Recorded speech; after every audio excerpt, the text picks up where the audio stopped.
রাধে জয় জয় মাধব জয়ছে, রাধে জয় জয় মাধব জয়ছে, রাধে জয় জয় মাধব জয়ছে, রাধে জয় জয় মাধব জয়ছে, গোকুল তারুণী মণ্ডল মোহিতে, গোকুল তারুণী মণ্ডল মোহিতে, গোকুল তারুণী মণ্ডল মোহিতে, গোকুল তারুণী মণ্ডল মোহিতে, রাধে জয় জয় মাধব জয়ছে, রাধে জয় জয় মাধব জয়ছে, রাধে জয় জয় মাধব জয়ছে, রাধে জয় জয় মাধব জয়ছে, দামোদর রাতি বর্ধন বেশে,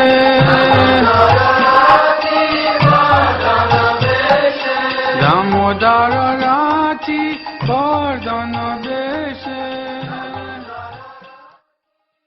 বৃন্দাবনের শরীর রাধারানী তিনি আমাদেরকে কৃপা না করলে আমরা এই বৃন্দাবনে প্রবেশাধিকার লাভ করতে পারব না।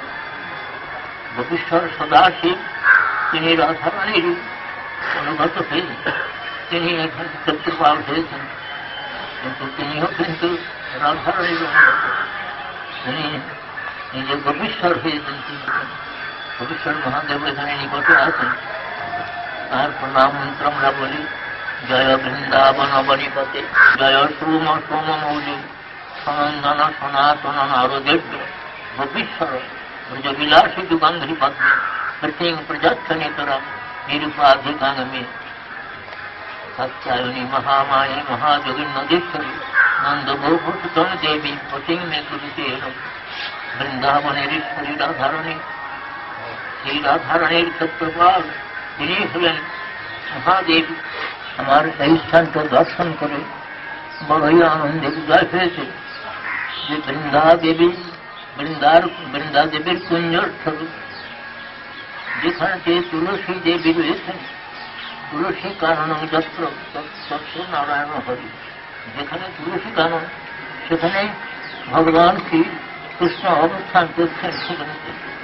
আর যেখানে আমাদের স্বামীপাদ শ্রী আমার গুরু ঠাকুর নিকুলা প্রভৃত শ্রীদণ্ডী গোস্বামী, শ্রীমৎ অভয় চরণ অরবিন্দ ভক্তি বেদান্ত স্বামী মহারাজের এবং আমার গুরু ঠাকুর নিকুলা প্রভৃত শ্রীদণ্ডী গোস্বামী শ্রীমৎ ভক্তি রক্ষক শ্রীধর দেবগোস্বামী মহারাজের শিক্ষগণ, তার প্রিয় শিক্ষগণ এখানে অবস্থান করছেন। ধর্মাদ্বৈত মহারাজ তিনি স্থানকে সেবায় আহ্বান করছেন। এটা আমাদের আমার বড়ই আনন্দের বিষয়। ধর্মাদ্বৈত মহারাজের সমস্ত গোষ্ঠীকে আমি দণ্ডবোধ প্রণাম বিধান করছি, তার সহিত সমস্ত দণ্ডবোধ প্রণাম বিধান করছি। এক্ষণে আমি এখানকার অরিয়ান সব বৈষ্ণবগণ, সমস্ত বৈষ্ণব, তার প্রথমে যে আমি পূজ্যপাদ দেবকীনন্দন দাস প্রভুর যে বৈষ্ণব বন্দনা, তার প্রথমে রয়েছে বৃন্দাবনবাসী যত মহাপ্রভুর গণ নীলাচল, প্রথমে বন্দনা করি সবার চরণ। আর নীলাচলবাসী যত মহাপ্রভুর গণ ভূমিতে পড়িয়া বন্ধ সবার চরণ। তারপরে নবদ্বীপবাসী যত মহাপ্রভুর ভক্ত সবার চরণ বন্ধ হইয়া অনুরক্ত। এইভাবে আমি হইয়াছেন হইবেন প্রভুর যত দাস, তার সবার পদবিনম মোর পঞ্চদাস। এই প্রভাবে আমি সকলকে বন্দনা করছি, যোগবিনন্দন দাস রান করছি। বৈষ্ণবগণ কৃপা না করলে আমরা ভগবত কথা বলবার শক্তি লাভ করতে পারি না। ঠাকুর মহাশয় বলছেন, কিরূপে পাইব সেবা মই দুরাচার, সে গুরু বৈষ্ণবের অতি না হলো আমার। অশেষ মায়াতে মন মগন হইল, বৈষ্ণবেতে লেশমাত্র রতিনা জন্মিল। বিষয়ে ভুলিয়া অন্ধ হইল জীবানীতি, গলে ফাঁড় দিতে ফিরে মায়াকে পিসাতি। মায়ারে করিয়া জয় হারানো না যায়, সাধু গুরু কৃপা বিনা না দেখি উপায়। অদোষ দরশে প্রভু পতিত উদ্ধার, এইবার নরোত্তমে করহ নিস্তার।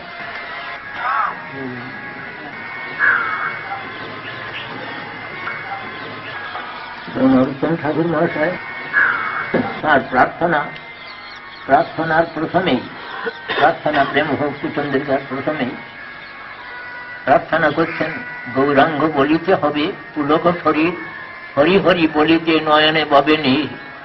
আর কবে নিতাই চাঁদ করুণা করিবে, সংসার বাসনা মোর কবে তুচ্ছ হবে। বিষয়ে ছাড়িয়া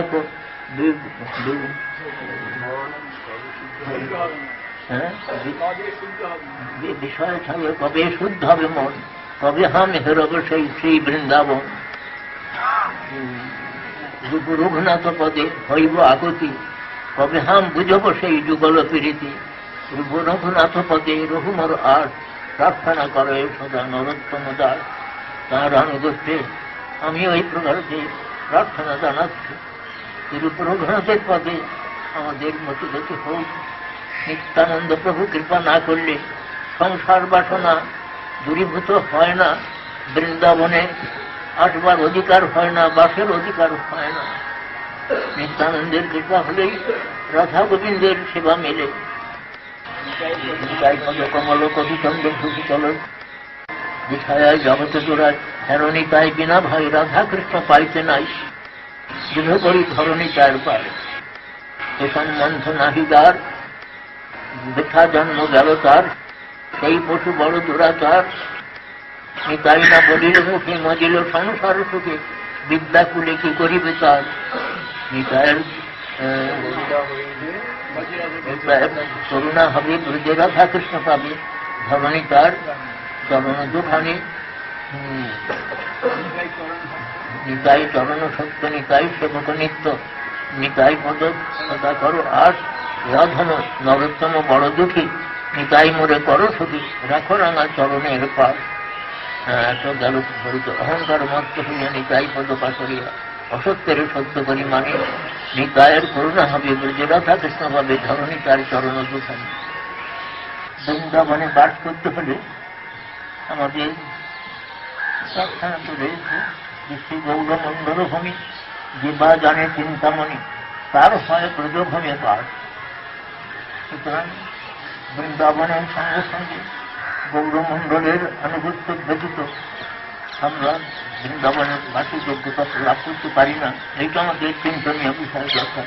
অর্থাৎ মহাপ্রভুর যে প্রিয় ধাম এবং তার যে প্রিয় যে প্রসাদ এবং চেতন, কৃষ্ণাই তিনি গৌরের রাধা মাধব মিলিত তনুরূপে শ্রীমন মহাপ্রভু প্রিয় পার্শ্বদ সর্বস্থান এবং তন্মধ্যে পূর্বস্থানে প্রভু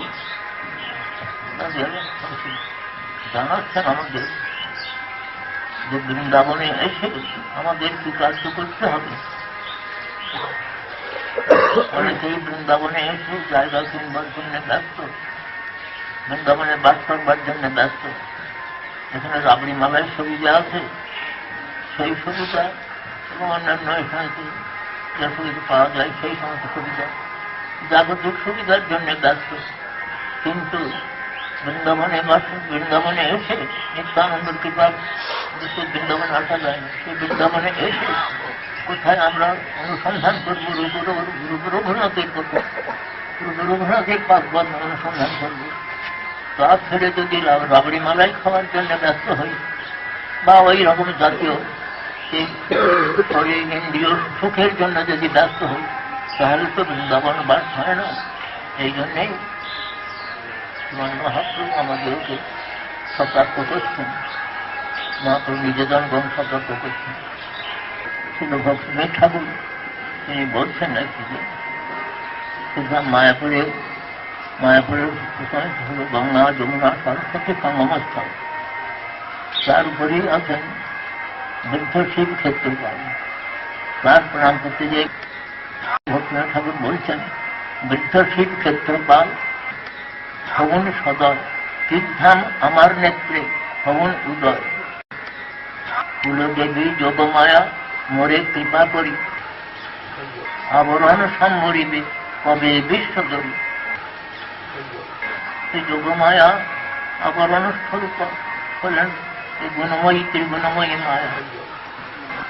কেননা নারদ পাঁচরাত্রে শ্রুতিবিদ্যা সংবাদে বলছেন, একেয়ম ত্রিমসর্বস্ব স্বভাবা গোকুলেশ্বরী অস্যা আবরিকা শক্তির মহামায়া অখিলেশ্বরী। সেই তীর্ধাম হলেন সন্ধিনী শক্তিমত তত্ত্ব, হলেন শ্রী বলরাম এবং শ্রী বলরামের অভিন্ন প্রকার শ্রী নিত্যানন্দ প্রভু।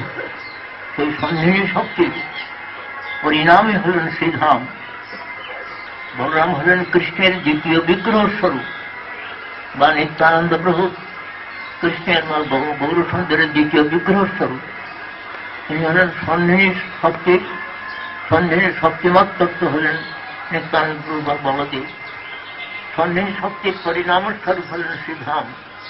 সুতরাং ধামে প্রবেশ করতে হলে সেই সন্ধিনী শক্তির যে ঈশ্বর, সন্ধিনী শক্তিমত তত্ত্ব যে নিত্যানন্দ প্রভু বা বলরাম তত্ত্ব, তার অনুগত হলেন আবার সংকর্ষণ।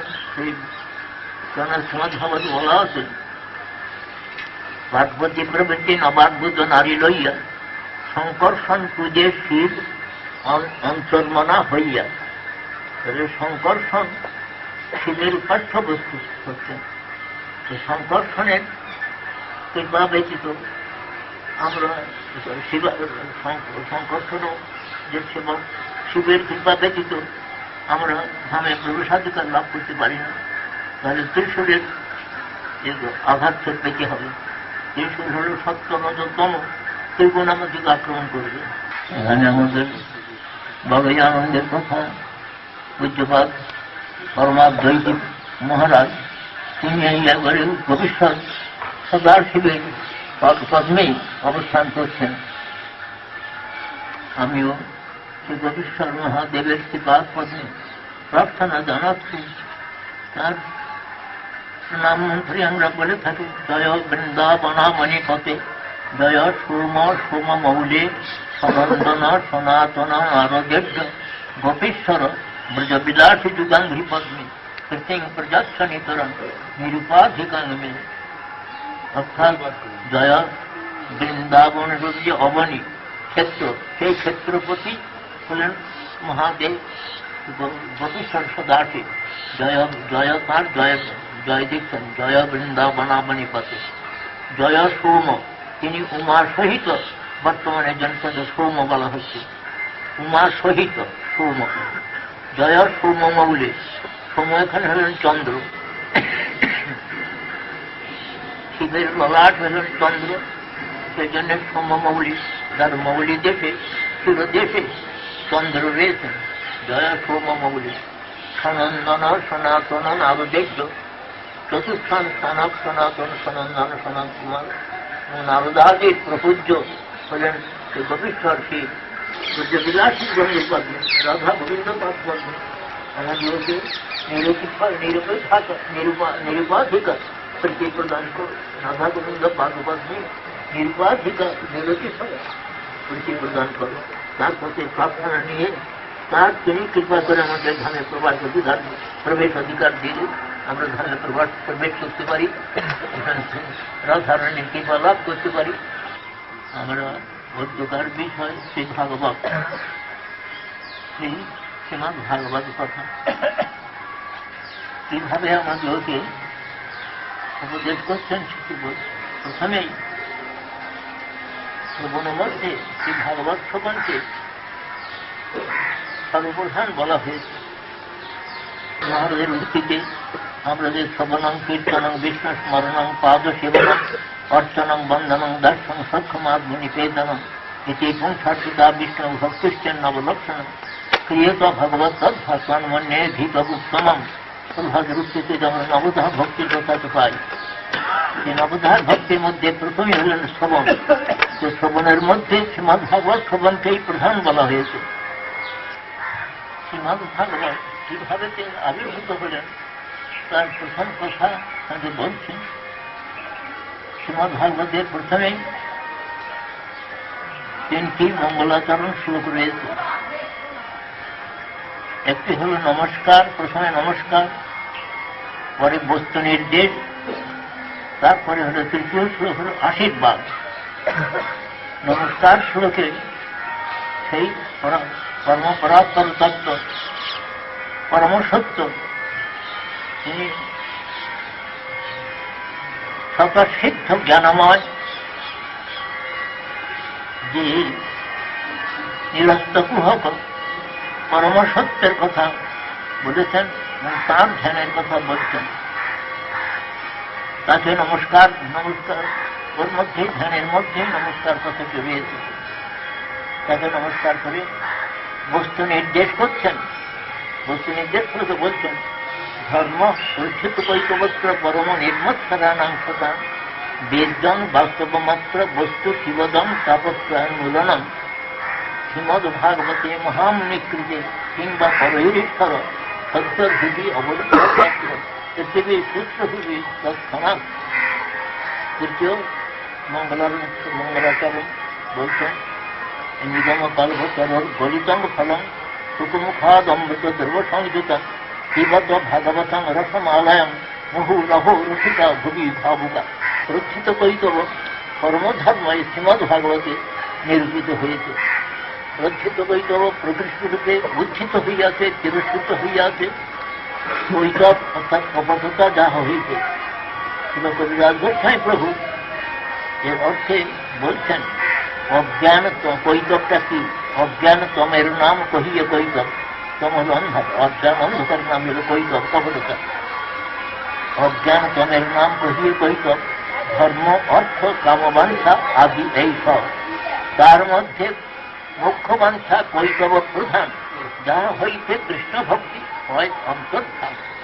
এখানটি কৈতব শব্দের অর্থ আর এক জায়গায় শ্রী চৈতন্য চৈতন্যতে কবিরাজ গোস্বামী প্রভু বলছেন দুঃসঙ্গ কহিয়ে কৈতব আত্মবাঞ্ছনা, কৃষ্ণ কৃষ্ণ ভক্তি বিনা অন্য কামনা। এটাই দুঃসঙ্গ, আত্মবঞ্চনা, কপটতা। এই বলছেন কি না কৃষ্ণ এবং কৃষ্ণ ভক্তির ব্যতীত যে আর কিছু কামনা আছে সেইগুলো সমস্ত সব দুঃসঙ্গের মধ্যে দিচ্ছেন, কপটতার মধ্যে দিচ্ছেন। ধর্মের নামে কোনো কপটতা। কেননা আমাদের ছিল কবিরাজ গোস্বামী প্রভু অতি সুন্দর ভাষায় সংক্ষেপে সমস্ত ভক্তিশাস্ত্রের সার মর্ম প্রদান করছেন। আত্মেন্দ্রীয় প্রতিবাঞ্ছা আর কৃষ্ণেন্দ্রীয় প্রতিবাঞ্ছা এই দুটি কথা দিয়ে অতি সুন্দর। এরকম কথা আর কোথায় শোনা যায়? কৃষ্ণ কবিরাজ গোস্বামী ভাষা আত্মেন্দ্রীয় প্রতিবাঞ্ছা ঘরে কাম নাম, কৃষ্ণেন্দ্রীয় প্রতি ইচ্ছা ঘরে প্রেম নাম। কাম অন্ধতম, প্রেম নির্মল ভাস্কর। কাম অন্ধতম, হ্যাঁ প্রেম নির্মল ভাস্কর। তার বলি কাম কৃষ্ণ দেখি তো ঘরে প্রেম নাম। কাম প্রেম দুই বহুত অন্তর। কাম অন্ধতম, প্রেম নির্মল ভাস্কর। ধর্ম অর্থ কাম এটা কর্মের মধ্যে যায়। আর মোক্ষ যদি বলেন যে মোক্ষ না হলে, মুক্তি না হলে আমরা ভগবত ভজন কি করে করব? তত বলছেন এ কথাটা নির্বিশেষবাদী যারা ভগবানের নামরূপ গুণলীলা তার যোগ্য হয়ে সব স্বীকার করতে চান না, তাদেরকে নির্বিশেষবাদী বিশেষ স্বীকার করেন না। অপ্রাকৃত বিশেষ ভগবানের জন্ম কর্ম তার সে বিগ্রহ ইত্যাদি স্বীকার তারা করেন না। তারা হলেন যে তাদের নির্বিশেষবাদী তাদের বলা হচ্ছে, বিশেষ স্বীকার করছেন না। কিন্তু আমরা অবশ্য বিশেষটা অপ্রাকৃত বিশেষ স্বীকার করতে হবে। ভগবানের যে নামরূপ গুণলীলা সেগুলো প্রাকৃত নয়, সেগুলো অপ্রাকৃত বস্তু। কেননা গীতাতেও দেখবেন আপনারা বলেছেন জন্ম কর্মে দিব্যম जो व्यक्ति तत्व तत्वदेहान पुनर्जन्म नैति मामेति सौदिना আবার জন্মের কথা বলেছেন অজবিষ্ঠান নব্বয়াত্মা ভূতানাম ঈশ্বরবিষ্ঠান প্রকৃতিং স্বাম অধিষ্ঠায় সম্ভবম আত্মমায় তিনি যোগমায়াকে অবলম্বন করে তার জন্মাদি লীলা বিশদ বলছেন বৈকুণ্ঠে তিনি অজ কিন্তু শ্রী রূপক্ষেপদ বলছেন বৈকুণ্ঠাৎ জনিত বরা মধুপুরী যদিও ভগবান তিনি নারায়ণ রূপের ঠিকানে অজ জন্মরহিত লীলা করছেন কিন্তু সেই বৈকুণ্ঠ হইতেও বৈশিষ্ট্য দিচ্ছেন মধুপুরী শ্রেষ্ঠ যে মধুপুরীতে ভগবান জন্মগ্রহণ লীলা করেছেন এটি তার লীলা তিনি অজ হয়েও তিনি এই প্রকার লীলা করছেন দেখতে যেন প্রাকৃতির মতন মনে হয় কিন্তু এটা প্রকৃতির অতীত ব্যাপার এখানে অপ্রাকৃত বলা হচ্ছে অপ্রাকৃত শব্দটি অধঃসদ শব্দ হইতেও উন্নত স্তরে অবস্থিত অধঃসদ বৈকুণ্ঠেতে এবং অপ্রাকৃত হলেন গোলক বৃন্দাবন প্রাকৃতের মতন প্রাকৃত শিশুর মতন দেখা যাচ্ছে কিন্তু তিনি অপ্রাকৃত বস্তু এই জন্য গীতাতে একটু ইঙ্গিত করেছেন যে অবজানন্তি মান মূঢ়া মানুষ সঙ্গে তনুমাস্তিতন পরমভাবম অজানন্ত মম ভূত মহেশ্বরম মূঢ় মায়ামোহ মুগ্ধ বা অজ্ঞ ব্যক্তিগণ তত্ত্বানভিজ্ঞ জনগণ তারা রামচন্দ্র দশরথ সময় রামচন্দ্র বা নন্দনন্দন কৃষ্ণ বা বসুদেব নন্দন কৃষ্ণ এই দুটোকে তারা অবজ্ঞা করে থাকেন মর্তবুদ্ধি করে মরণশীল মানব বুদ্ধি করে অবজ্ঞা করে থাকেন তাই বলছেন গীতাকে সেই ভগবান কৃষ্ণচন্দ্র স্বয়ং অর্জুনকে উপলব্ধি করে বলছেন অবজানন্তি মাং মূঢ়া কেন মানুষের তনুমাস্তিতং মাম আমি মনুষ্য দেহ ধারণ করেছি বলে তারা আমাকে সাধারণ প্রাকৃত মনুষ্য বালকের মতন তারা বুদ্ধি করে থাকে আমার যে পরমভাব তা তারা বুঝতে পারে না তাই বলছেন অবজানন্তি মাং মূঢ়া মানুষের তনুমাস্তিতং পরমভাবম অজানন্ত মম ভূত মহেশ্বর আমি যে সর্বভূত মহামহেশ্বর আমার এই পরমভাব জানতে না পেরে তারা মনে করে দেখো আমরা যেরকম জন্মগ্রহণ করি ভগবানের জন্ম এই প্রকারের একটা ব্যাপার এই জন্যে তারা অবজ্ঞা করে থাকেন মর্তবুদ্ধিকে মরণশীল মানব বুদ্ধিকে অবজ্ঞা করে থাকেন লীলা পুরুষোত্তম শ্রীকৃষ্ণ ভগবান আপনার এখন দামোদর ব্রত চলছে দামোদর ব্রতে তো আপনার আমরা রোজই এই দামোদরাষ্ট্রম পাঠ করে থাকি তত্ত্বজ্ঞানহীন বা মায়ামোহ মুগ্ধ তারা ভগবানের ওই অপ্রাকৃত লীলাকে না বুঝতে পেরে মনে করেন মনুষ্য সাম্য দেখে তারা মনে করেন এইটাই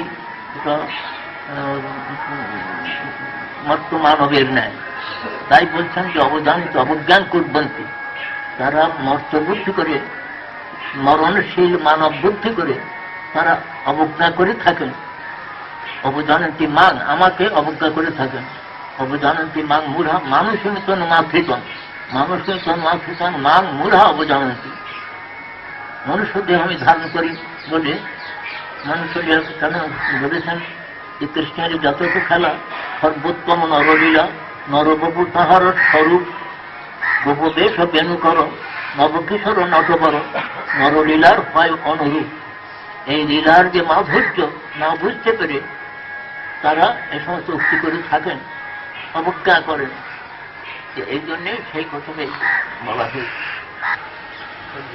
ভগবান মা যশোদা তিনি কৃষ্ণকে বন্ধন করতে যাচ্ছেন তার দেখছেন তিনি দধি মন্থন করছেন এমন সময় কৃষ্ণ এসে কৃষ্ণের ঘুম ভেঙে গেছে কৃষ্ণ এসে মার আঁচল ধরে টানছেন যে তার কোলে উঠবেন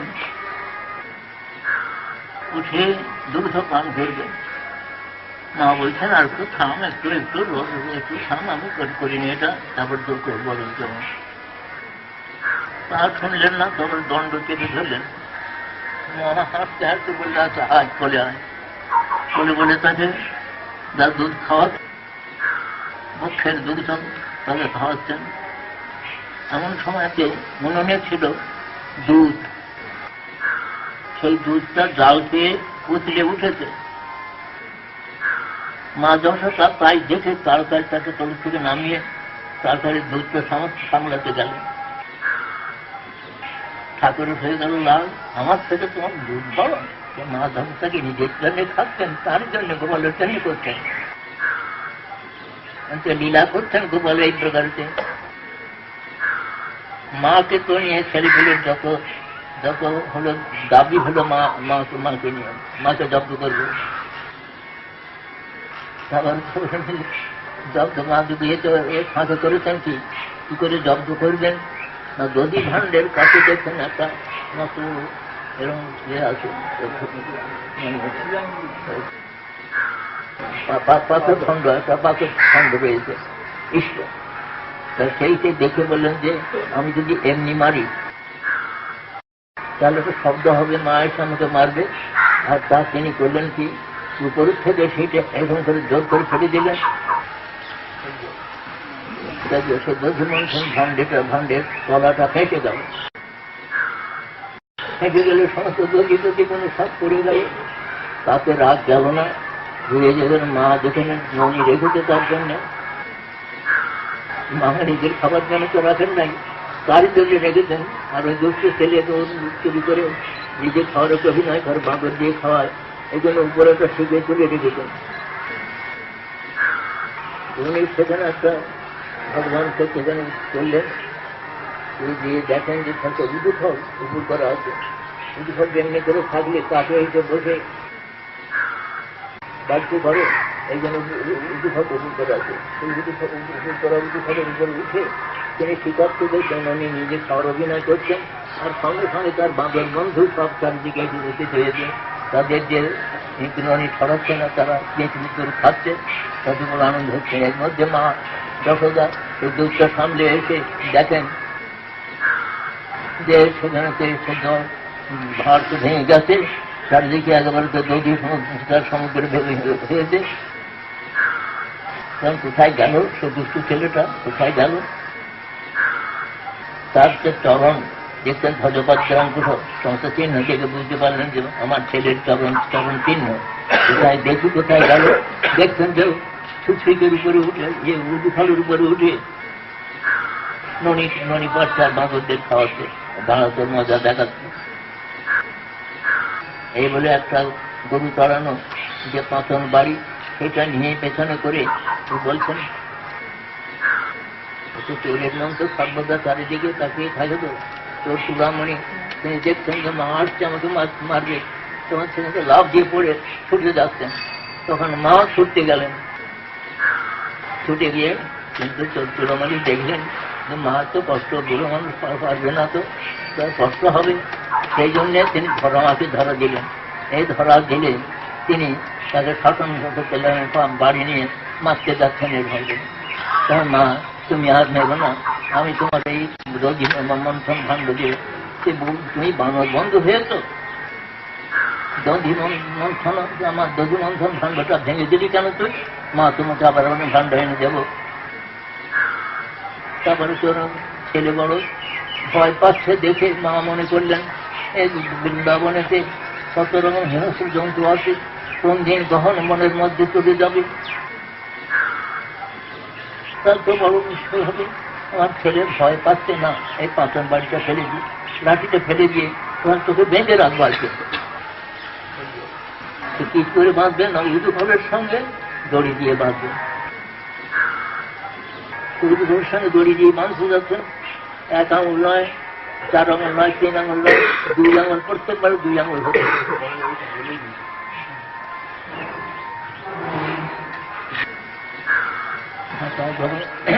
তাকে ওই প্রকারে বাঁধতে যাচ্ছেন। প্রত্যেকবারে 2 আঙুল করে কম হচ্ছে, 1 নয়, 3 নয়, প্রত্যেকবারে 2 আঙুল।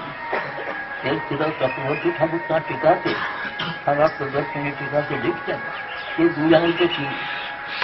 যখন ভগবান কৃষ্ণচন্দ্র দেখলেন সমাতু ছিন্নগাত্রায় বিশ্বস্ত কবরস্থজ দৃষ্টা পরিশ্রমং কৃষ্ণ কৃপয়া সুবন্ধনে, মার পরিশ্রম দেখে, পরিশ্রমটা কি, মার আর সমস্ত ডাক্তারের ধর্ম শিক্ষিত হয়ে গেছে,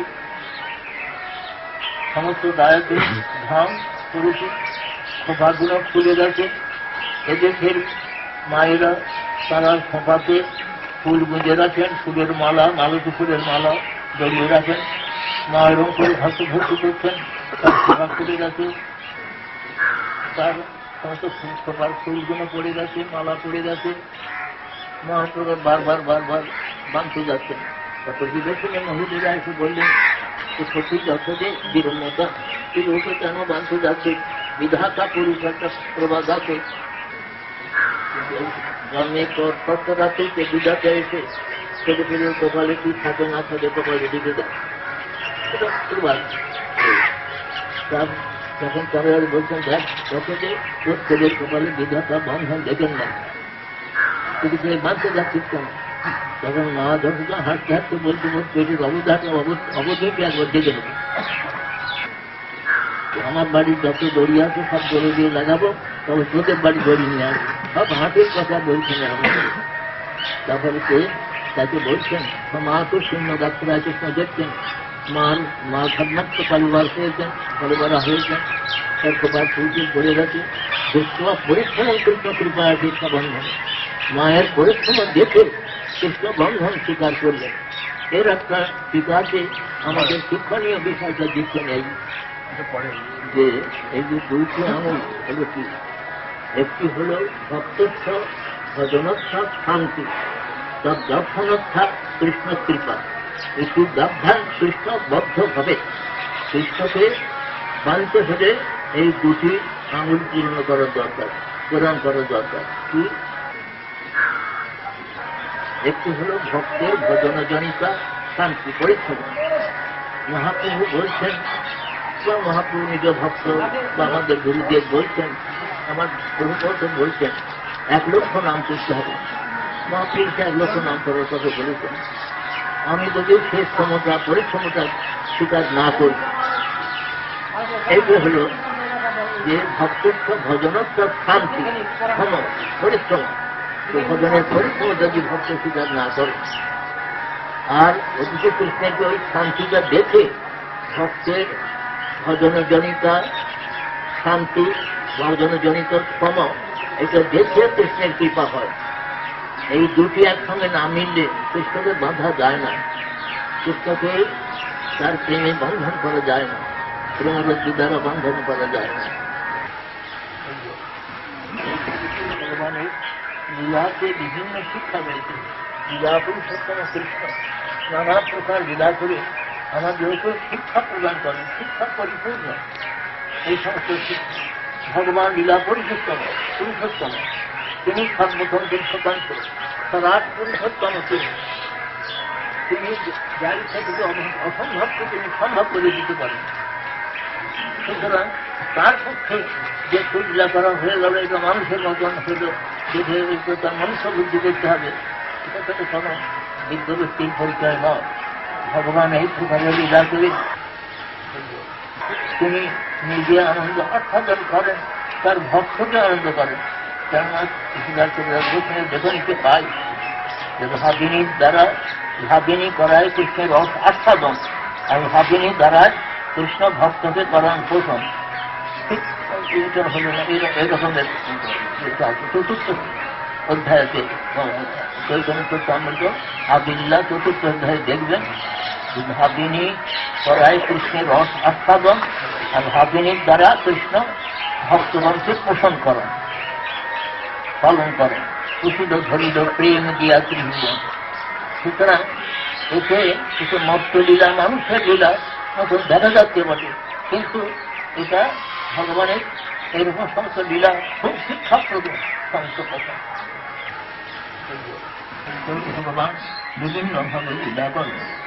আমরা বলছিলাম যে ভগবানের যে এই যে মনুষ্য লীলার মধ্যে এখানে বৃন্দাবন ধাম, বৃন্দাবন ধামের মধ্যে রয়েছিলেন বৈকুণ্ঠকে জন্মলীলা, মথুরায় তিনি বৈকুণ্ঠকে অজলীলা জন্মরহিত লীলা, এখানে তিনি জন্মলীলা করলেন। ভগবান তিনি সর্বতন্ত্র স্বতন্ত্র স্বরাজ পুরুষোত্তম। তার কোথায় কেন তিনি জন্মলেন, তার মানুষ হয়ে গেলেন, এগুলো ব্যাপারে কথা তো কোনো বিচারের কথা নয়। সর্বতন্ত্র স্বতন্ত্র সর্বশক্তিমান, তিনি বিগ্রহ ধারণ করতে পারেন, ভক্তের ইচ্ছায় যে কোনো রূপ ধারণ করতে পারেন। তিনি মৎস্য হয়ে ভাববে বিদ্যুৎ ধারণ করতে পারেন, হয়ে বিরাট পর্বত তার পিঠের উপরে ধরে চালাতে পারেন। সেই পর্বতটা কি হচ্ছে, ভগবানের পিঠে যেন নিদ্রা সুখ অনুভব করছেন না, নিদ্রা আসছে, নিদ্রা হচ্ছে। পুষ্পে ধর্ম গমন্দ মন্দর গিরিদ্রাবাদ্রকণ্ড নাম নিদ্রা ও সমসাত্রিকে এই সব রয়েছে। সুতরাং এই সমস্ত লীলা কেন করবেন, ভগবান তার সর্বশক্তিমান সব থেকে তাকে বন্ধ করে দেওয়া। তার নিজের একটা স্বতন্ত্র ইচ্ছা আছে, সর্বতন্ত্র স্বতন্ত্র তিনি, তার স্বতন্ত্রতা বন্ধ করে দেওয়া, এটা কোনো বুদ্ধিমত্তার কথা আমরা মনে করতে পারি না। এইভাবে আমরা দেখি সাক্ষাৎ বৃন্দাবন ধাম। বৈকুণ্ঠ থেকে মথুরার শ্রেষ্ঠতা, আবার মথুরার থেকে বৃন্দারণ্য কেন শ্রেষ্ঠ, রাসা লীলার জন্য। রাসলীলা স্থল ছিল বৃন্দাবন ধাম, এর স্থানে তিনি রাসলীলা করেছেন। আকাশ যাচ্ছেন যদিও তো আমার কথা ছিল, কিন্তু পড়ার সময় হবে কোনো মনে থাকবে না, বলতে পারেন বলে নিচ্ছি আমি। এখানে শুধু রাসস্থলী, রাসস্থলী বৃন্দাবন। এখানে তো ভগবান তার নিজ স্বরূপ শক্তি ভাগিনীর যে কায়ব্যূহ, কায়বিশ্বের যে সখীগণ, সখীগণের সঙ্গে ভগবান লীলা করছেন। বড়দেবের কায়ব্যূহ হলেন সখাগণ, আর রাধারানীর কায়ব্যূহ হলেন সখীগণ। সখা সখী এই সমস্ত নিয়ে ভগবান খেলা করছেন। এখন নিজেই নিজের সঙ্গে খেলা করছেন, আত্মারা নিজেই নিজের সঙ্গে খেলা করছেন। তোমার শক্তি আর শক্তিমান, এটা তো কোনো ভেদ নাই। শক্তি শক্তিমাত্র অভেদ, কোনো ভেদ নাই। আমি বলি তোমার দর্শন শক্তি, চক্ষু চক্ষু দর্শন করছি, চক্ষু তো আমার থেকে স্বতন্ত্র নয়, বা আমার চক্ষুর যে দর্শন শক্তিটা স্বতন্ত্র নয়। সেই প্রকারে ভগবানের যে লীলা, যদিও বিগ্রহ ধারণ করেছেন, বিভিন্ন গতিরূপে রাধারণ নিজে ধারণ করেছেন, তবে নিজেই তো সেই শক্তিমত তত্ত্ব। সুতরাং নিজেই নিজের সঙ্গে খেলা করছেন ভগবান। তাই প্রেমের খেলা এই প্রকারে চলছেন। এক হয়েও তিনি ইচ্ছা করলেন আমি বহু হব, আমি লীলা ধীরে করব। তো ভগবান লীলা পুরুষোত্তম সর্বতন্ত্র স্বতন্ত্র, তিনি ইচ্ছা করে লীলা। এই লীলার মধ্যে আমাদের বহু শিক্ষা রয়েছে। লীলার কি জিনিসটা ভগবানের প্রত্যেক লীলায় শিক্ষা রয়েছে। এরকম মন্তব্য শিক্ষা বৃন্দাবনে এই রাত্রে রাধলীলা সর্বলীলা নিকুটমণি। কিন্তু দেখতে হচ্ছে কি না, শৃঙ্গার রসটি এই জগতের অত্যন্ত ঘৃণ্য রস বলে নিন্দিত, ঘৃণিত। কিন্তু কেন না, এই রসে সমস্ত ভক্তা হলাম আমরা, বদ্ধজীব ভক্ত হয়ে যাচ্ছি। কিন্তু এই রসটি যদি জয় করতে হয়, তাহলে যে রসের যে রসি সব কাছেই সমস্ত রস নিবেদন করতে না পারলে সেটা জয় করা কঠিন। সেই বলছেন অন্তর ঠাকুর মহারাজ বলেছেন, রামকৃষ্ণ সেবার্পণে ক্রোধ ভক্ত বেশি জনে, লোভ সাধু সঙ্গে হরিকথা, মোহ ইষ্ট লাভবিনে, মদ কৃষ্ণ গুণগানে নিযুক্ত করিব যথা কথা। মাৎসর্যের নিয়োগ নাই, মাৎসর্যকে পরিত্যাগ ছাড়া আর কোনো উপায় নেই।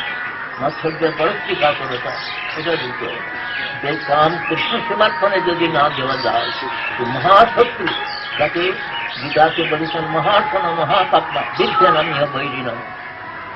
মহাসন সর্বভূত কুমির যেমন গ্রাস করে ফেলে যায়, কাম জিনিসটা একটু করে গ্রাস করে ফেলে যায়, মানুষের যে মনুষ্যত্ব, যে তত্ত্ব সমস্ত সবটাকে গেজে ফেলে যায়। আর একটা হলো মহাসন মহাপাত্মা, মানে অতি ভয়ঙ্কর শক্তি। আর গীতা তো ওই বলছেন, সেই বিধম নরকর সেদম দারম নাশনম আত্মন কাম ক্রোধ তথা লোভ তস্ম যেতৎপ্রাণ ত্যাজেত বেদিলেন জেনে। কিন্তু হলে মানুষের মহাশক্তি হলে তিনটি। কাম ক্রোধ আর লোভ। তাই সে বলছেন ত্রিবিধম আত্মবিনাশী, এই তিনটি হল আত্মবিনাশী নরকের দ্বারস্বরূপ। এই জন্য এই তিনটি পরিত্যাগ করতে হবে, কিন্তু পরিত্যাগ করা তো সহজ কথা নয়। সেইটি পরপর সঙ্গে শিক্ষার বিষয় রয়েছে। এই কাম যদি কৃষ্ণ সেবায় না দেওয়া যায় তাহলে আমরা কিছুতেই কাম থেকে আসতে পারবো না। যতই না করি আমরা মাত্রই বুদ্ধি করবো কথা আছে এই মধ্যে, কিন্তু কাম যতক্ষণ পর্যন্ত কৃষ্ণ মেলা দিতে পারি। আপাতত দেখা যাচ্ছে যে কৃষ্ণ প্রতিকল্প নিয়ে দেওয়া করছেন, রাত্রি বেলা নানা রকম ভাবে পূজা করেছেন। এখান থেকে দেখা যাচ্ছে সমস্ত মানুষ আমরা আমাদের প্রাকৃত ইন্দ্রিয় জাত যে জ্ঞান, সেই জ্ঞান দ্বারা আমরা সেই অপ্রাকৃত রাজ্যে অপ্রাকৃত যে তত্ত্বটি বিচার করতে যাই। বিচার করতে যে নানা রকম ভুল করে ফেলেছি, যে ও সমস্ত কৃষ্ণ দিলে অনেকে একবার কৃষ্ণকে ঘৃণাই করে, ও সমস্ত সব রাম ভজন করে, গাড়ি করে, ভজন করে, কৃষ্ণ একবার ভুল করে, সেটাও করি না। এটা বড়ই দুঃখের কথা যে নাম অনধিকার চর্চা প্রবৃত্ত হয়ে ওই রাসলীলা বৃত্ত গেলে তাতে থেকে নানা রকম প্রাকৃতিক বুদ্ধি আসবেই আসবে, সেটা কখনো যাবে না। এই জন্যে আমাদের শিক্ষার একটা স্তর রয়েছে। স্তরে স্তরে যদি না উঠতে পারি, তারপরে যে সিঁড়িতে উঠতে যাচ্ছি, তো তারপরে একটা সিঁড়ি থেকে যদি তিনটে সিঁড়ি বাদ দিয়ে উঠতে যাই তাহলে আমাদের পড়ে মারা অবস্থান ভাবি। কাম শত্রু ভয়ঙ্কর শত্রু।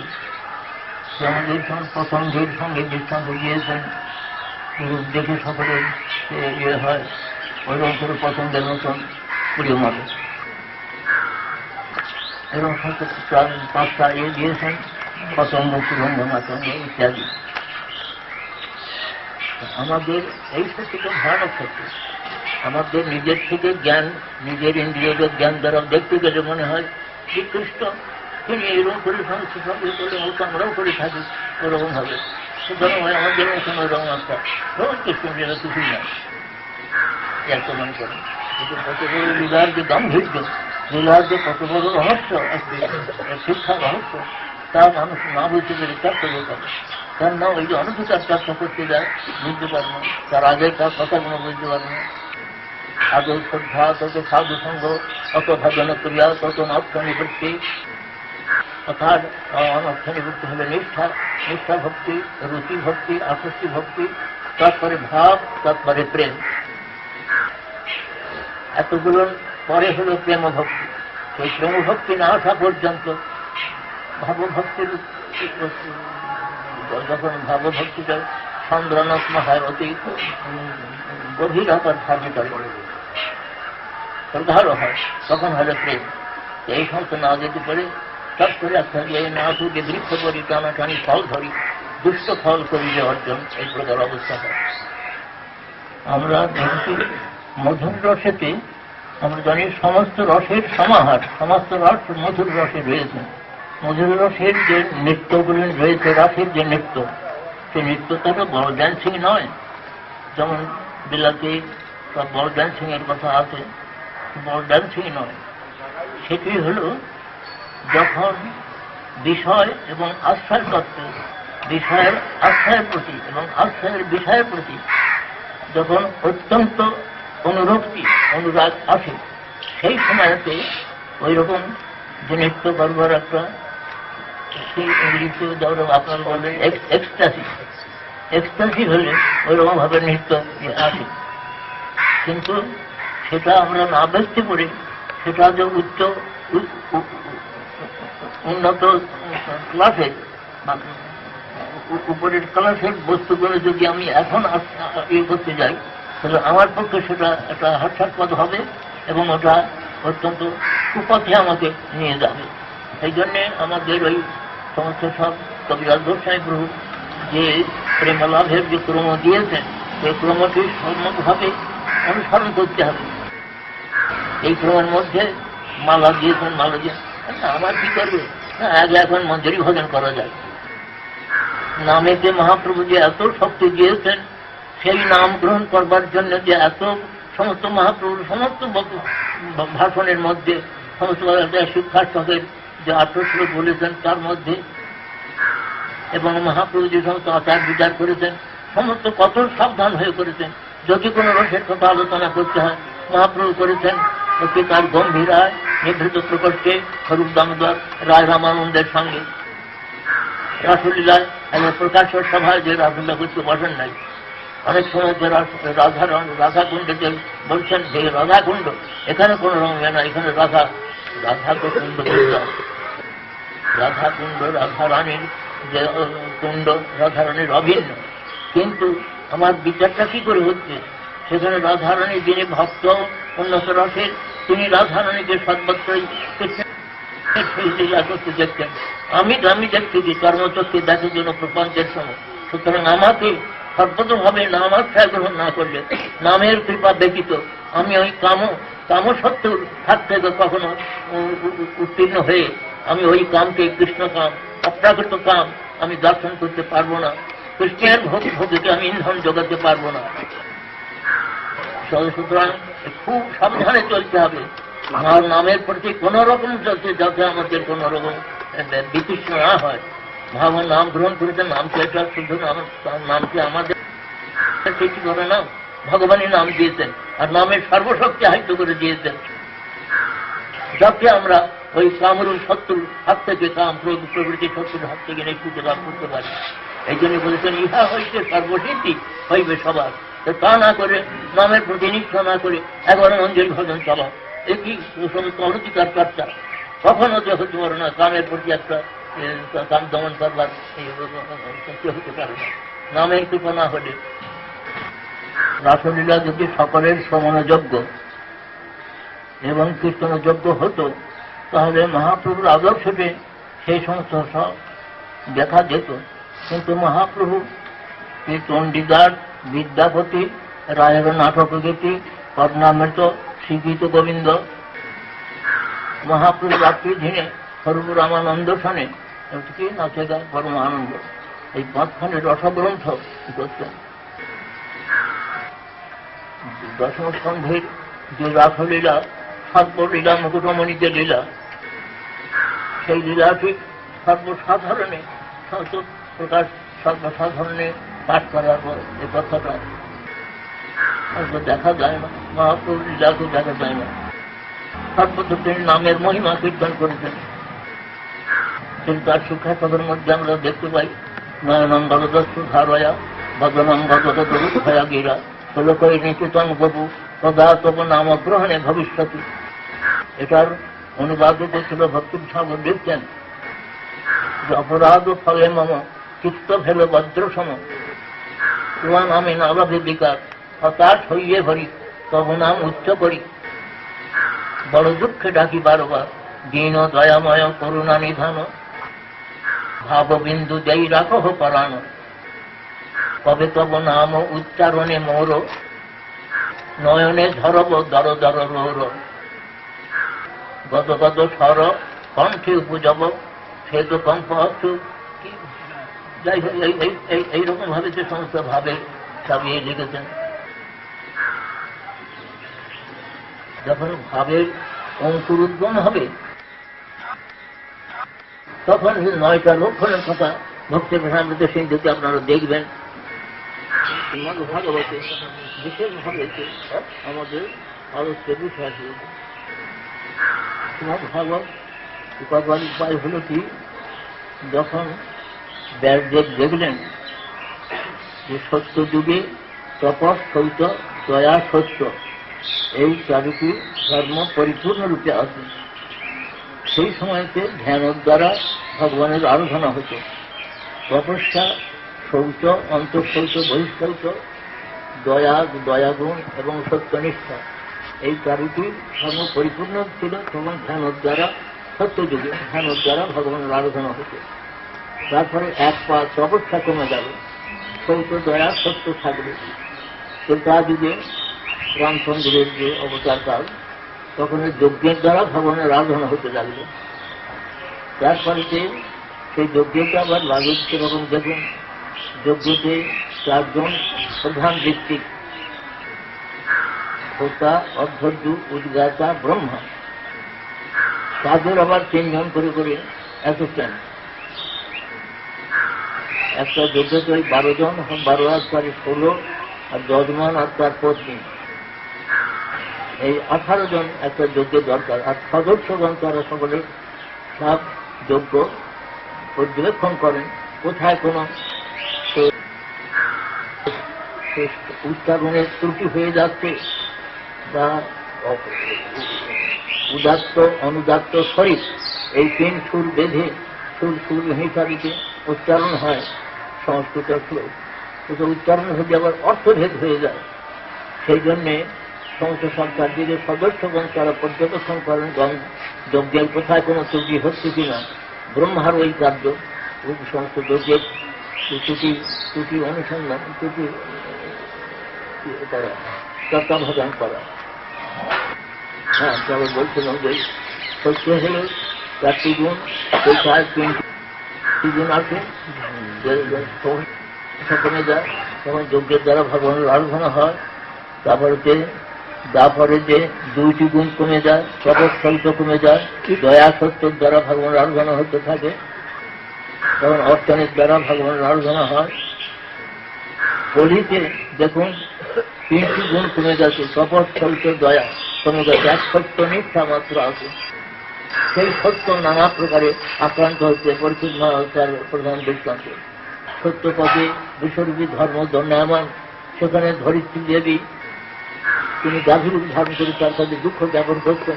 এখানে মহারাজ পরীক্ষিত প্রশাসন নিয়ে যে দেখতেন বৃদ্ধ রাজবৈঠি কলি তাদের আক্রমণ করতে, পরে বলবো। এই প্রকারে দেখে সেই প্রকারে ব্যাসদেব চিন্তা করলেন। ব্যাসদেব তো কলিযুগের প্রধানতেই চিন্তা করছেন। তিনি বলছেন দুর্ভাগাংশ জনান বৃক্ষ মনির দিব্যান চক্র, দাপরে ব্যাসদেব দাপরে দুর্ভাগাংশ জনান বৃক্ষ মনির দিব্যান চক্ষুষা বেদধর যোগ্য সন্তত্বই বেদমেকং চতুর্বিধম। তিনি দেখছেন যে যোগ্যটা মানুষ না করার জন্যে নানা রকমের সব ত্রুটি হয়ে যাচ্ছে, সুতরাং যজ্ঞাগ্নি নির্বাপিত প্রায় হয়েছে, সেটাকে উজ্জ্বল করা দরকার। আগে এক যজুর্বেদের মধ্যে সমস্ত ঋগ্বেদের কার্য, মানে হোমের কার্য, তারপরে সে যজুর্বেদে হল যজ্ঞ বেদী নির্মাণ এবং পূজা প্রভৃতি, পূজার মন্ত্র প্রভৃতি সব যজুর্বেদে রয়েছে। তারপরে সে আর সমবেদে হল বিষ্ণুর মহিমা দান, আর অথর্ববেদে রয়েছে মারণ, চাটন, ভূষণ প্রভৃতি এই সমস্ত কথা। তখনই চিন্তা করলেন এবার বেদ বিভাগ করা যায়। মানুষের বেদ বিভাগ নাই, না দিকে বলে অত পরিশ্রম কে স্বীকার করে, এই জন্য যজ্ঞ বন্ধই হয়ে যাচ্ছে। যজ্ঞ বিস্তৃতির জন্য তিনি এক বেদকে 4 ভাগে বিভক্ত করলেন। তাই বলছেন দুর্ভাগাংশ জনান বৃক্ষ মুনির দিব্যান চক্ষুষা বেদধর যজ্ঞ সন্তত্বই একম এক বেদমেকং চতুর্বিধম। তিনি এক বেদকে 4 ভাগে বিভক্ত করলেন। ঋগ যজুর সামর্থক বাট্য বেদার তার উদ্ধৃত, আবার তার অর্থবোধক করলেন ইতিহাস পুরাণানাম, ইতিহাস পুরাণস্থ পঞ্চম বেদ ঈশ্বর। তিনি ইতিহাস পুরাণকে ৫ম বেদ বললেন। আর ঋগ যজুর সামর্থক বেদকে 4 ভাগে বিভক্ত করলেন। সত্তর বেদ ধর কইল সমদ জৈমিনী কবি বৈষম্পায়ন এ বৈক নিঃশ্বাস যদু সমত ও সদ্বাঙ্গে সমাসু সুমন্ত দারুণমণি ইতিহাস পুরাণ পিতামে রোমহর্ষ। তিনি বলছেন যে পৈলমণি তিনি ঋগ্বেদ পারঙ্গত হলেন। তারপরে জৈমিনী মুনি তিনি সামবেদ পারঙ্গত, বৈষম্পায়ন মুনি তিনি যজুর্বেদ পারঙ্গত, আর অথর্ব আঙ্গিরস বেদেতে হলেন সুমন্ত মুনি। তাকে দারুণ মুনি বলা হতো। তাদের সকলে ভয় করতে, মার অনুচারণ বহিষ্কার করতে ভয় করতে, এই জন্য তাকে দারুণ মুনি বলা হতো। আর ইতিহাস পুরাণেতে আমার যে পিতা রোমহর্ষণ তিনি পারঙ্গত হলেন। নারদ মুনি তখন বলছেন যে ব্যাস তুমি সবই করেছ বটে, কেন তোমার চিত্তে শান্তি আসছে না, তার কারণ তুমি শ্রবণ করো। ভগবতা অনুদিত প্রায়ং যঠ ভাগবত মলম, তুমি প্রায় ভগবানের কথা বলো নাই।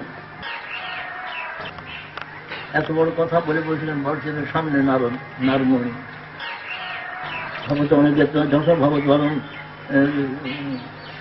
সেই জন্যে মনে হয় তো তোমার এই প্রকারকে শান্তির বাধা হচ্ছে। যথা ধর্মা গায়ষ্ঠার্থা মণিবর্জন আনুবর্ণিতা ন তথা বাসুদেবস্য মহিমা ধনুবর্ণিত। তুমি যেমন ধর্ম অর্থ কাম মোক্ষ এই চতুর্বর্গের কথা প্রচুর পরিমাণে বলেছ, কিন্তু ভগবানের কথা বলেছ ওটা কিন্তু 5 মিশালি ফলে বলেছ, তাতে এই জন্যে তোমার চিত্তে শান্তি আসছে না। তুমি শুদ্ধভাবে ভগবানের কথা যদি বর্ণন করো তাহলে তোমার চিত্তে শান্তি আসবে। গোস্বামী তাহলে অনেক কথা বললেন যে ভগবানের কথা ছাড়া সমস্ত সব বৃথা হয়ে যায়। আমাদের বাক শক্তি ভগবান দিয়েছেন, বাক শক্তির দ্বারা যদি আমরা ভগবানের মহিমা বিচার না করি তাহলে সেই সমস্ত বাক শক্তি সমস্ত সব বৃথা হয়ে যায়। ভক্তির প্রাধান্য দেখাচ্ছে না ঠিক। তারপরে বললেন যুগোপসূতম ধর্মপ্রচের শাশ্বত স্বভাব রক্তস্থ মহান ব্যতিক্রম বাক্যত ধর্ম ইতি স্তরস্থিত না মন্যতে তার নিবারণ জন। তার অর্থ হলে যুগোপসূত মানে অত্যন্ত নিন্দনীয় যে কাম্য কর্ম, যে যাগযজ্ঞাদি করা যাবে কি অন্য একটা ফলের লোভে যাগযজ্ঞ করা, এটা ভক্তি মার্গকে এটা অত্যন্ত নিন্দনীয়। সেই যুগোপসূত অর্থাৎ নিন্দনীয় কাম্যকর্মের ব্যবস্থা তুমি দিয়েছ, বহু পরিমাণে দিয়েছ, কিন্তু যুগোপসূত ধর্মার্থ তুমি এই প্রকারের কাম্যকর্মের ব্যবস্থা দিয়েছ, কিন্তু যুগোপসূত ধর্মকীর্তন অনুশাসিত স্বভাব রক্ষাস মহান ব্যতিক্রম। মানুষ তো সাধারণত ওই সমস্ত ফল একটা ক্ষয়িষ্ণু ফল আজ আছে তার থাকবে না, এই সমস্ত ফলকামী হয়ে যাগযজ্ঞাদি তর্ক সম্বন্ধ এই সমস্ত করে। স্বরূপভাবে ভক্তি তো নামগন্ধ করে না, এই খুব বাড়িতে একবার যাগযজ্ঞ খুব হচ্ছে, যাগযজ্ঞ টিকা হচ্ছে, কিন্তু তার কি জন্যে না একটা শেষ পুত্র কামনা একটা যোগ্য হচ্ছে। এরকম অগণিত সকল কাম্যকর্ম অগণিত কেবল ওই ফলকামী হয়ে মানুষের যে প্রবৃত্ত হয়। তাই বলছেন স্বভাব রক্ষা মহান ব্যতিক্রম। স্বভাবত মানুষ ওই সমস্ত কর্মের প্রবৃত্তি হচ্ছে মহান ব্যতিক্রম হয়েছে তোমার কথা বলা। তোমার মতন একজন প্রামাণিক মহাজন সেই যদি একটা কথা বলে তাহলে কেন আর লোক ভক্তি এই সমস্ত কথা ছেড়ে ভক্তি ধরবে কেন? তুমি তো নিজে নিশ্চয় পরম মঙ্গলের কথা জানো, জেনে শুনেও কেন এই প্রকারের যে কামকর্মের ব্যবস্থা দিলে? সুতরাং তো তোমার অন্যায় অত্যন্ত অন্যায় হয়েছে। যুগের কথা বলছেন, এখন তো তাড়াতাড়ি হয়ে যাবে, কারণ কথাটা শেষ করে দেবো একবারে নাকি পরে তিনি নারদ গোস্বামী তিনি তার নিজের জীবনের কথা বললেন যে দেখো আমি এই প্রকারে ভক্তি লাভ করেছিলাম, আমার পূর্বজন্মে আমি দাসী পুত্র ছিলাম ইত্যাদি বলে ভক্তি এই প্রকার লাভ করা যায়, সাধুর কৃপা ছাড়া ভক্তি লাভ করা যায় না। তারপরে তার মায়ের মৃত্যুকে চোখ দেখে তারপরে তিনি তার সাধুদের কাছে যে মন্ত্র পেলেন সেই মন্ত্র জপ করতে করতে ভগবানের সাক্ষাৎকার লাভ করেছিলেন। এই সমস্ত কথা বলে বলছেন তুমি ভক্তিযোগ অবলম্বন করো, তাহলে ভক্তি অবলম্বন করে ভগবানের সাক্ষাৎকার লাভ করো, করে তুমি ভগবানের নামরূপ গুণলীলার কথা শুদ্ধভাবে বর্ণন করো, তাহলে তোমার চিত্তে শান্তি আসবে এবং সর্বলোকের উপকার হবে। এই বলে তিনি ভাগবত এইটা হলো ভাগবতের প্রধান কথা। তারপরে তিনি ভক্তিযোগ অবলম্বন করলেন, ব্যাসদেব ভক্তিযোগ অবলম্বন করে সেই সমাধিস্থ অবস্থাতে তিনি দেখলেন, মায়াকেও দেখলেন, ভগবান পূর্ণ করলেন, ভগবানকে দেখলেন, তার পশ্চাদাশ্রিত মায়াকেও দেখলেন, বৈরঙ্গা মায়াকেও দেখলেন, মায়ার বিক্রম জানতে পারলেন। মায়াকে আমরা স্বরূপত জীব, স্বরূপত কৃষ্ণের নিত্যদাস এবং আমাদের ত্রিগুণাতীত স্বরূপত আমরা আত্মা ত্রিগুণাতীত, কিন্তু এই মায়াকৃত অনর্থক দ্বারা আবির্ভূত হয়ে নিজেকে ত্রিগুণাত্মক মনে করে এই সংসারে অভিনিবিষ্ট হয়ে পড়ি। এই সমস্ত অনর্থের হাত থেকে নিশ্চিত লাভ করতে হলে যে ভগবানকে ভক্তিযোগ অবলম্বন করার দরকার, এইটি বিশেষভাবে ভালো করে বুঝিয়ে তিনি সকলের উপকারের জন্যে এই শ্রীমদ্ ভাগবত রচনা করলেন। এই শ্রীমদ্ ভাগবত রচনা করলেন, করে এই শ্রীমদ্ ভাগবতের রচনার উদ্দেশ্য কি? যশান বই সূর্যনারায়ণ কৃষ্ণ পরম পুরুষের ভক্তি পঞ্চান শত মহাভায়া কহ। এই শ্রীমদ্ ভাগবত শ্রবণ করলে ভগবত ভক্তি লাভ হয়। সেই ভক্তির আনুষঙ্গিক ফলে শত মোহ ভয় সব দূরীভূত হয়ে যায়। ব্যাসদেব তারপরেতে তিনি এইভাবে তাকে উপদেশ করলেন, করে তবে বললেন তিনি ওই যে ভাগবত আগে লিখেছিলেন, কত কর্মকাণ্ডের কথা তত সমস্ত লিখেছিলেন, সেগুলো তিনি সংশোধন করে দিলেন। পরবর্তী শ্লোকে রয়েছে সংহিতান ভাগবতীং কৃত্বা অনুকর্ম চাত্মজং সুতম অধ্যাপয়ামাস নিযুক্তি নিরতন মণি। সেই সংশোধিত ভাগবত চতুর্থ ভাগবত টিকা যেগুলো অনুকর্ম শব্দের অর্থ দিচ্ছেন, অনুকর্ম তিনি পন্থা অবলম্বন করলেন কি করে, ওই সমস্ত সব কর্মের কথা বলতে যা বলে দিয়েছেন করেছেন সেখানে সংশোধন করে সেই সংশোধিত ভাগবত সুখদেবকে পড়ালেন। সেই সংশোধিত ভাগবত পাঠ করে সুখদেব মহারাজ পরীক্ষিতকে শ্রবণ করালেন। এই ছোট পরীক্ষিত সংবাদ সেই উদ্দেশ্যবাসিত শুনেছিলেন। তিনি আজ আবার নৈমিষারণ্যে যে ৭,০০০ ইতিকল্পে বলছেন, এবং এই শ্রীমদ্ ভাগবতী হল আমাদের একমাত্র শ্রুতব্য, শ্রুতির মধ্যে সার শ্রুতব্য হল শ্রীমদ্ ভাগবত।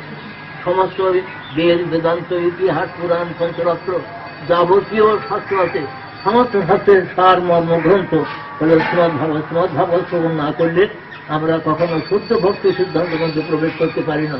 এই জন্য মহাপ্রভু এই শ্রীমদ্ ভাগবতকে প্রমাণ শিরোমণি বলে গ্রহণ করেছেন, এবং মহাপ্রভুর প্রিয় পার্শ্বজন সব এই শ্রীমদ্ ভাগবত অবলম্বন করে তাদের যাবতীয় ভক্তি গ্রন্থ রচনা করেছেন। মহাপ্রভুর প্রচার বিষয় এই সমস্ত গ্রন্থ আমাদের উনি সর্বস্থানে প্রভৃতি জানাগ্রন্থ করেছেন। এই সমস্ত গ্রন্থ সকলের যাতে আলোচনা করেন, করে শুদ্ধ ভক্তির কথা জানতে পারেন, সেইটি হল সমস্ত সকলের মঙ্গলের বিষয়। নতুবা আমাদের বৃন্দাবন বাস প্রভৃতি সব বৃথা হয়ে যাবে যদি আমরা মহাপ্রভুর অনুগত এই সর্বস্থানীর চরণে এমন আনুগত্য না করি, তাদের সঙ্গীতের উপরে আমরা যদি শ্রবণ না করি, তাহলে সমস্ত এই জন্য শ্রীমদ্ ভাগবত শ্রবণের এবং শ্রীমদ্ ভাগবত অনুশীলনের বিশেষ প্রয়োজনীয়তা রয়েছে। I have a question. The inclination to think about Krishna's Rasa Leela is there both in the conditioned soul with the wrong attitude as well as in the pure soul in the proper attitude. So to go from one to the other, that is very difficult. So my question is, how can a devotee make sure when he reads about the Rasa Leela that he cannot go into the wrong mood? What is his? নামই কবিতা আমাদের বলছেন, এসব বিকশিত দেখায় নিজের জীবনে চিত্ত হরি লয় চিত্ত পায়, পূর্ণ বিকশিত হইয়া হৃদয় মধ্যে যায় রইয়া দেখায় নিজের নামকেই শুনতে হবে। এই দীক্ষা নামেতে যখন গতি হবে তখন এই তোমার ভালো বলবেন প্রায় ভুলে ভুলে ভাবত বলছেন নষ্ট প্রায় সবই আলোচনা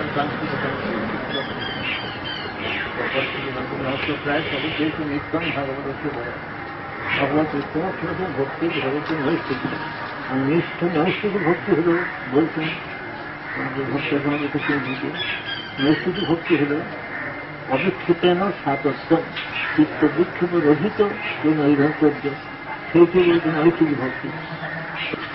এতে নাম ইচ্ছা কামলোভাদ্রাষ্ট্রকে বলছেন নাম ভজনকে একটা ছোটখানার কথা মনে করলে হবে না, এটা প্রধান বিষয় মহাপুরুষ বলেছেন। আর সর্বশ্রেষ্ঠ নাম ভজনকে সর্বশ্রেষ্ঠ বলছেন।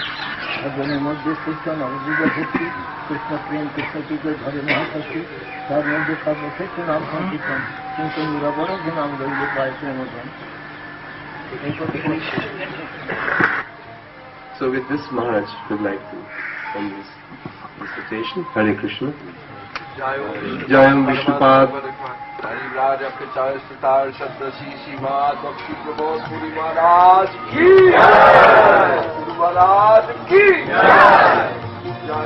Shalila Pravishta Vishnupat Paramananda Parivrana Pachana Rajta Prasumsimat Shila Bhakti Shilanta Saraswati Goswami Maharaj Shila Prabhupada Ki Jai. Namamishwaram Satchidananda Rupam Rasakundalam Vakule Vrajamanam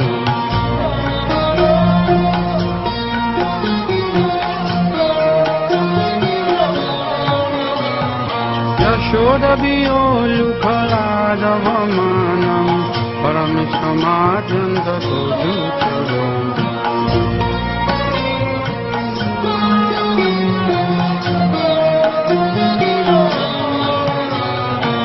Gandhamuhurnitra yugmam nijantam Karamboja yugmena satam kanyam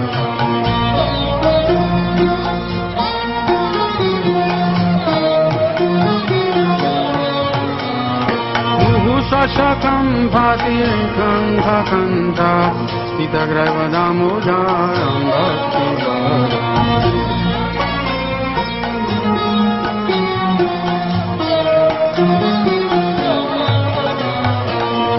Dikshalila virananda kunde Sarvoshamni majantam agyapayandam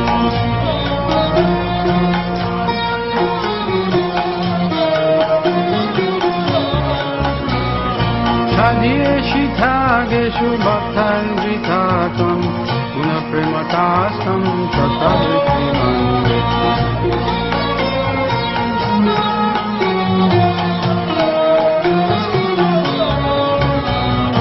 Param deva moksham namokshavadimba Nachanyam vrineham varisadasudha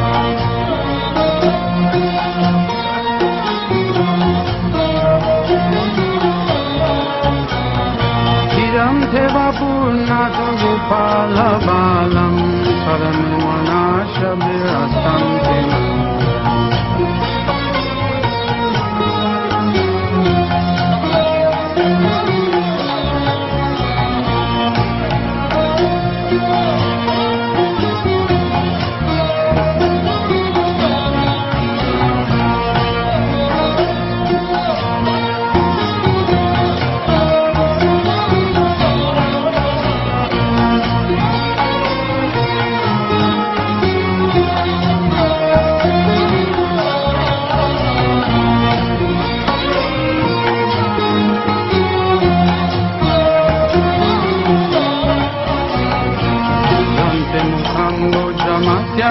Nilai, Vitam Kudalai, Sudaratai, Sadoja.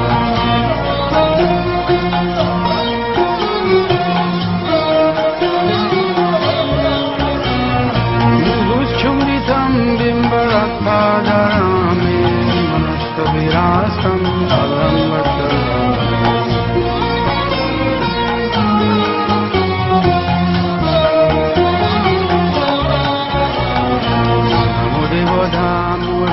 Ananta Vishnu Prasila Prabhu Dukha Jalavina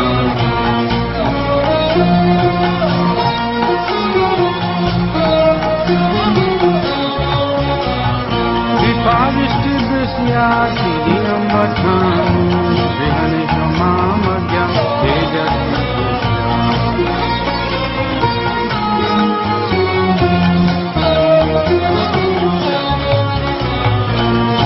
Atmajo Badham Chaiva Jagat Swayamukshito Bhakti Bhajo Pechota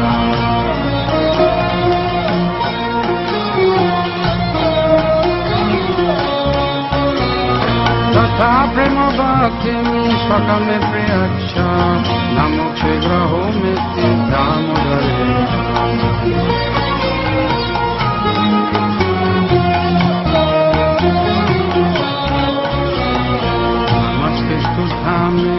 Puralipidane Kariyodalaya Vishaya